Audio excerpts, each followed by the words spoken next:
আবারও মিয়ানমার থেকে ভেসে আসা গোলাগুলির শব্দ শুনেছেন বান্দরবানের তমব্রু সীমান্তের মানুষ।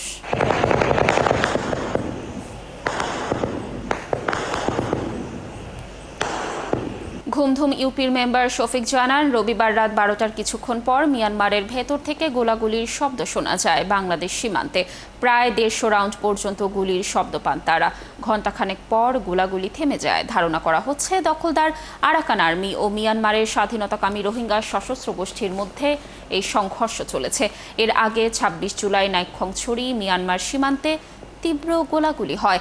তখন বাংলাদেশের লোকালয়ে এসে পড়ে গুলির খোসা। দর্শক, এই বিষয়ে আরো তথ্য জানাতে আমাদের সাথে নাইক্ষ্যংছড়ি সীমান্ত থেকে যুক্ত হচ্ছেন সহকর্মী আব্দুর রশিদ। আব্দুর, নিশ্চয়ই শুনতে পাচ্ছেন আমাকে। সীমান্তে এখন কি অবস্থা দেখতে পাচ্ছেন? সেখানকার বাসিন্দাদের সাথে আপনার কথা হয়েছে কিনা? তারা কি বলছে এই গোলাগুলির বিষয় নিয়ে, এবং বিজিবি সদস্যরা নিরাপত্তা বিষয়ে কোনো তথ্য দিয়েছে কিনা? হ্যাঁ লাবণী, আমি যেটা জানতে পেরেছি, গতকাল রাত 10টার সময় মায়ানমারের 34 এবং 35 নং প্লেয়ারের আমার ঠিক মাঝখানে, আমি যেখানে দাঁড়িয়ে আছি সে ঠিক মাঝখানে 30 থেকে 50 রাউন্ড গুলি ফায়ার হয়েছে, যেমনটি জানিয়েছেন 34 বিজিবির অধিনায়ক লেফটেন্যান্ট কর্নেল খায়রুল ইসলাম আমাকে যেটা জানিয়েছেন।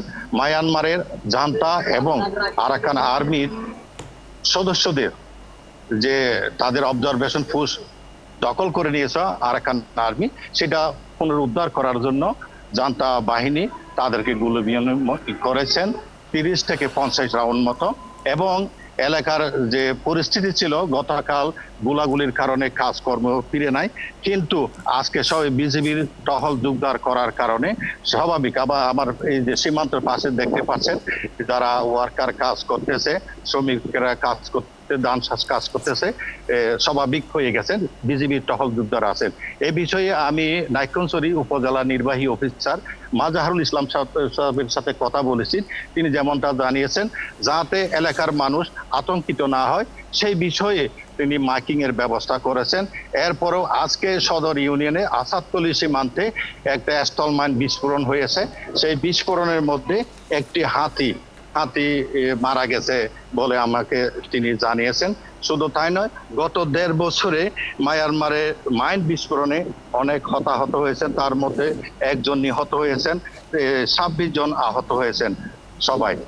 এরপরেও এই সীমান্ত বর্তমানে অবস্থা স্বাভাবিক ফিরিয়ে এসেছে বলে জানিয়েছেন এখানকার যে প্রশাসক কাবিলি মার্মা জানিয়েছেন। এটা ছিল আমার কাছে সর্বশেষ তথ্য।